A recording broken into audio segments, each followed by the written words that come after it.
Aplicações tecnológicas para a garantia da qualidade de alimentos, tecnologias e procedimentos pós-colheita.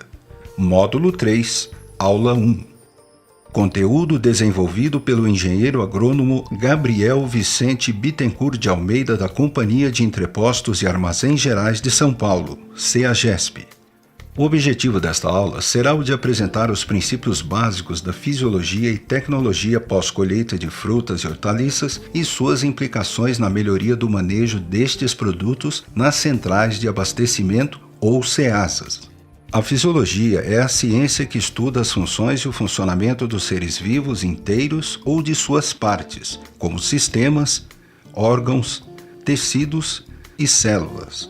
A fisiologia pós-colheita de frutas e hortaliças, também chamados de FLV, HF ou hortifrutis, é o estudo dos processos vitais pelos quais estes produtos passam depois da colheita. Também podem ser denominadas popularmente de FLV, ou seja, frutas, legumes e verduras hortifrutis e HF. São produtos da horticultura, que é primitivamente a agricultura dos jardins ou hortos, produtos que originalmente eram cultivados perto da casa por exigirem tratos mais intensivos e por serem alta produção em pequenas áreas. Pertencem à horticultura, à fruticultura ou cultivo dos pomares, à olericultura ou plantio de hortas e à floricultura, que é a produção de plantas ornamentais. Estes produtos, quando frescos, possuem um alto conteúdo de água, respiram muito e por estes motivos são altamente perecíveis. As frutas e hortaliças, mesmo depois de colhidos, continuam vivos. Respiram, transpiram, perdem água, envelhecem ou entram em senescência, diminuem a qualidade, são atacados por fungos e bactérias e finalmente morrem. Todos os órgãos vegetais podem ser comercializados como frutas e hortaliças frescas, raízes, caules, folhas, flores, frutos e sementes. As frutas e hortaliças são partes ou órgãos das plantas superiores que possuem as seguintes funções originais: raízes, fixação da planta no solo, absorção de água e minerais, solução conhecida como seiva bruta e eventualmente acúmulo de reservas. Caule, ligação das raízes com as folhas e transporte da seiva bruta e da elaborada. E também acúmulo de reservas. Folhas realizam a fotossíntese, ou seja, síntese de alimento, glicose, a partir do gás carbônico do ar, CO2, e da água e da utilização da luz solar como fonte de energia. Flores são os órgãos sexuais das plantas. Frutos são o resultado dos ovários das flores fecundadas e desenvolvidas. Eventualmente, podem crescer sem fecundação. São os chamados frutos partenocárpicos ou sem sementes. Sementes são a decorrência da fecundação do óvulo e no seu interior há um ou mais embriões aptos a gerar uma nova planta. As raízes, quando acumulam reservas na forma de amido e outros compostos, podem ser consumidas na forma de hortaliças de raízes. São exemplos de hortaliças de raízes a mandioca, a batata doce, a mandioquinha, salsa ou batata baroa, o inhame, o cará, a cenoura e a beterraba. São exemplos de hortaliças de caule a batata inglesa ou batatinha, que é um caule do tipo rizoma, e a cebola e o alho, que são caules do tipo bulbo. Todas as hortaliças popularmente chamadas de verduras, como o alface, rúcula e taioba, são folhas ou partes de folhas. As flores são órgãos sexuais das plantas, ou seja, aqueles responsáveis pela propagação da espécie. Várias inflorescências ou conjuntos de flores são consumidas na forma de hortaliça, como o brócolis, a couve-flor e a alcachofra. Os frutos são o resultado do desenvolvimento do ovário das flores. Quase todas as frutas são frutos maduros e boa parte das hortaliças, chamadas popularmente de legumes, também são como o tomate, o pimentão, o jiló, a berinjela e o pepino. Frutas são frutos doces consumidos na forma de sobremesa ou lanche. Quase todas as frutas, com poucas exceções, são frutos ou conjuntos de frutos maduros. Fruto é o resultado do desenvolvimento dos ovários. Muitas hortaliças de frutos, conhecidos popularmente como legumes, são frutos maduros ou imaturos. As sementes são um órgão de propagação ou reprodução. Dentro delas, há um embrião ou uma mini planta capaz de desenvolver e originar um novo indivíduo. Algumas sementes imaturas são partes importantes de hortaliças e frutos, como os feijões e ervilhas, além das nozes que são comercializadas em muitos ceaças. A planta completa é um sistema em harmonia onde cada órgão realiza funções de importância vital para outras partes da planta em uma total relação de interdependência. As raízes bombeiam do solo água e sais minerais para toda a planta. Esta solução pode ser chamada de seiva bruta. Folhas realizam a fotossíntese, ou seja, síntese de alimentos ou glicose, a partir do gás carbônico do ar e da água, e da luz solar como fonte de energia. A solução deste alimento com água pode ser denominada na seiva elaborada. Caule e ramos, através de sistema de vasos condutores, transportam a seiva elaborada por toda a planta. Frutos respiram com o combustível fornecido pela seiva elaborada e regulam sua temperatura transpirando a água enviada pelas raízes. Um fruto como esta maçã ainda ligada à macieira regula sua temperatura transpirando o vapor d'água que imediatamente é reposto pela água que foi retirada do solo pelas raízes e transportada até a fruta pelo caule e ramos. Ao mesmo tempo, toda a energia que a maçã necessita para seus processos vitais é fornecida por carboidratos sintetizados via fotossíntese pelas folhas que por sua vez também é transportado pelos ramos. No momento da colheita é rompida a ligação do produto com a planta-mãe.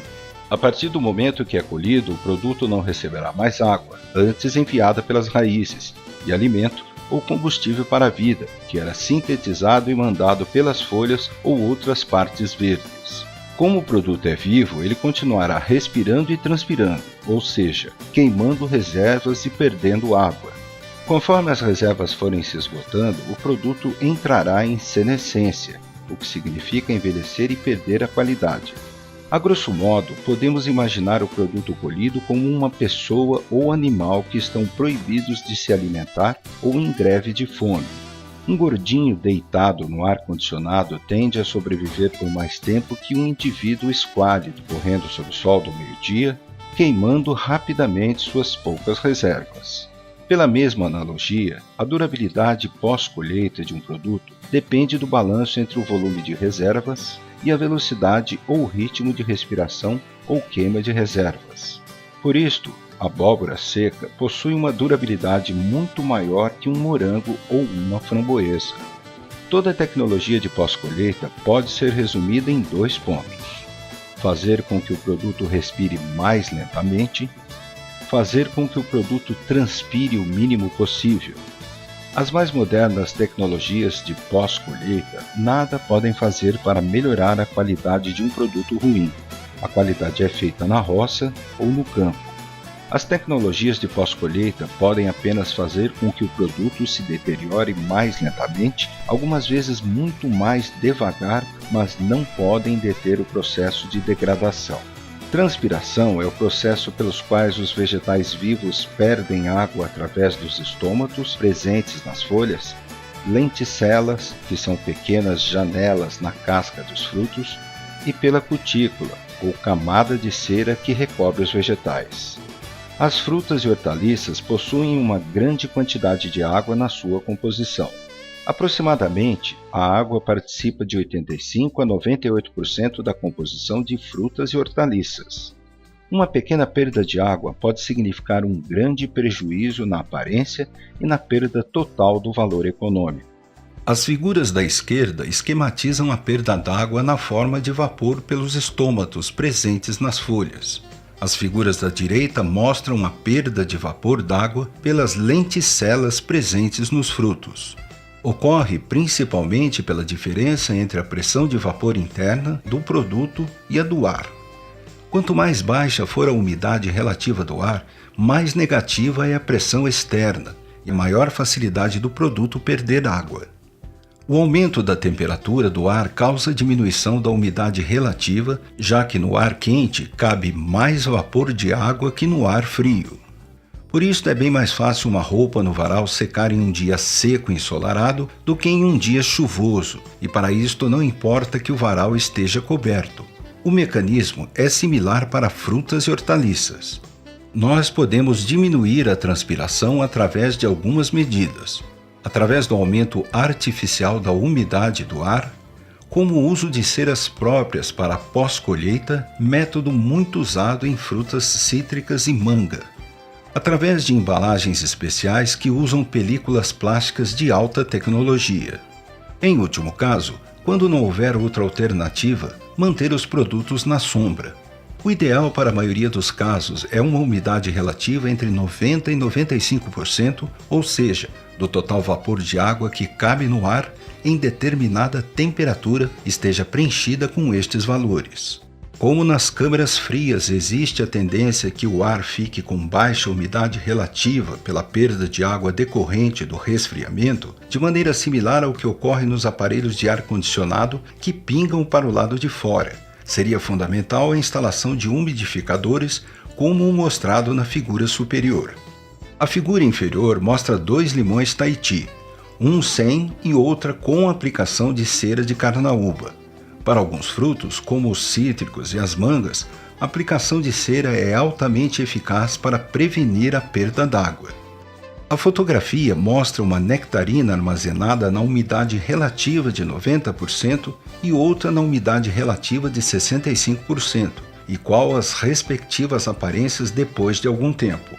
A respiração é a degradação ou queima de amido, açúcares, lipídios, proteínas e ácidos em moléculas mais simples, gás carbônico ou água, com produção de energia para os processos da vida e geração de moléculas usadas em novas reações de fabricação ou síntese de outras novas moléculas. É o processo vital essencial da vida. Como já foi dito, tornar a taxa respiratória mais lenta é a base da tecnologia de pós-colheita.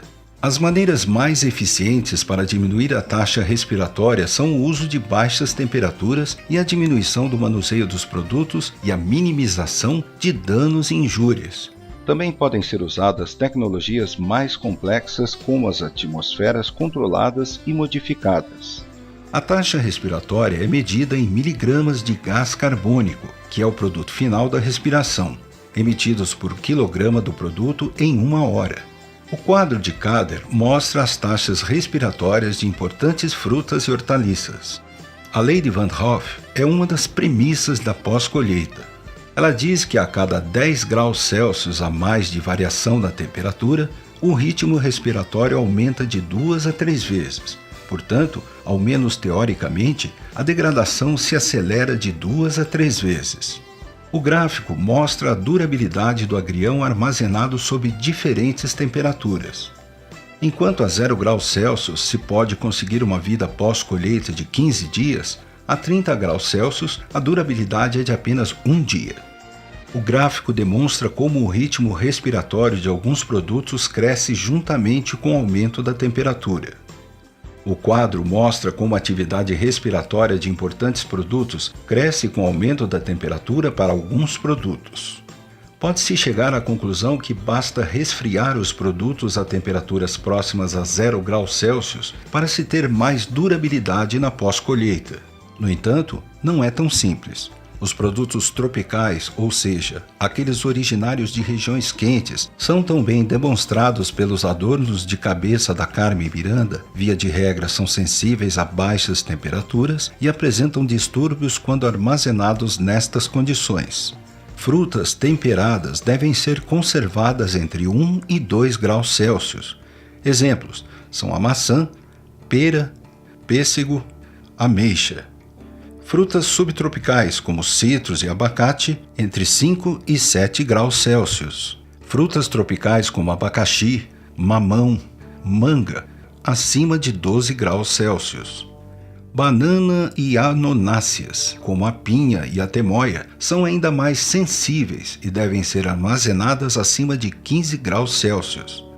Quando se tem uma única câmara, o ideal é trabalhar na temperatura de 12 graus Celsius e nela não colocar as bananas e anonáceas. As injúrias mecânicas, como batidas, compressões como as que sofrem os frutos apertados em caixas, manipulação, quedas, raspados, entre outros, aumentam sobremaneira o ritmo respiratório de frutas e hortaliças. Por isto, devem ser evitados a todo custo. O slide mostra um esquema ilustrativo da redução da vida de pós-colheita pelas injúrias mecânicas. As injúrias mecânicas levam a um aumento do estresse pelo amassamento das células que se rompem ou perdem a compartimentação. Isso, por sua vez, eleva a produção de etileno e a taxa respiratória na sequência. Além de causarem aumento da respiração, as injúrias mecânicas abrem portas para os ataques de fungos e bactérias e surgem as podridões. Por sua vez, frutos produzidos e atacados por micro-organismos emitem mais etileno e surge uma reação em cadeia. O etileno é o hormônio gasoso do amadurecimento. O gás ou hormônio regula muitos aspectos fisiológicos do desenvolvimento de frutos e da senescência de frutas e hortaliças. O aumento na sua síntese marca a transição entre as fases de desenvolvimento e senescência de alguns frutos. Os frutos possuem 2 padrões básicos de respiração e amadurecimento na pós-colheita. Podem ser climatéricos ou não climatéricos.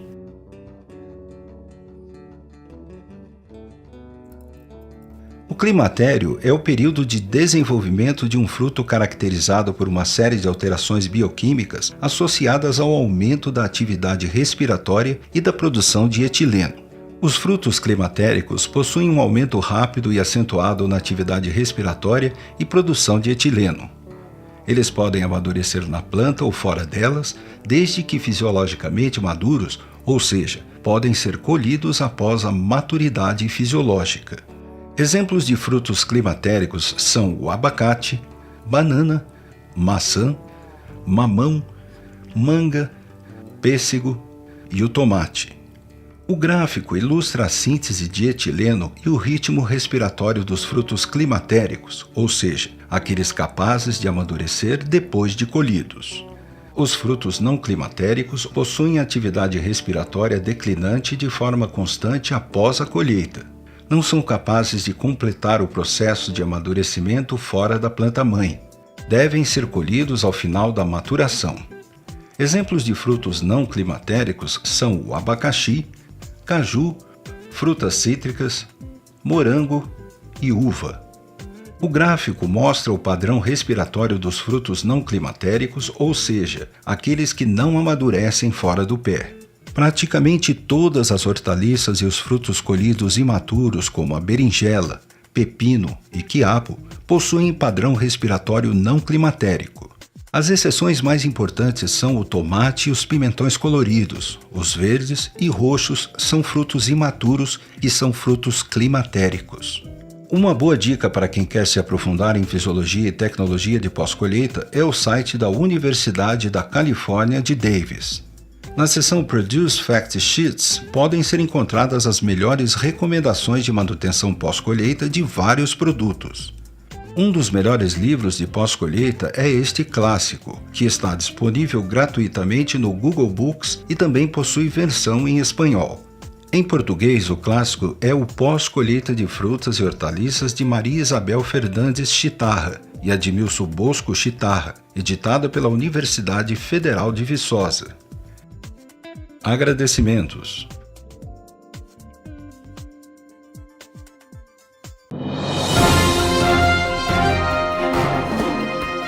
Esta aula é propriedade intelectual do Núcleo de Estudos e Pesquisa em Alimentação, NEPA Unicamp e Associação Brasileira das Centrais de Abastecimento, Abracem.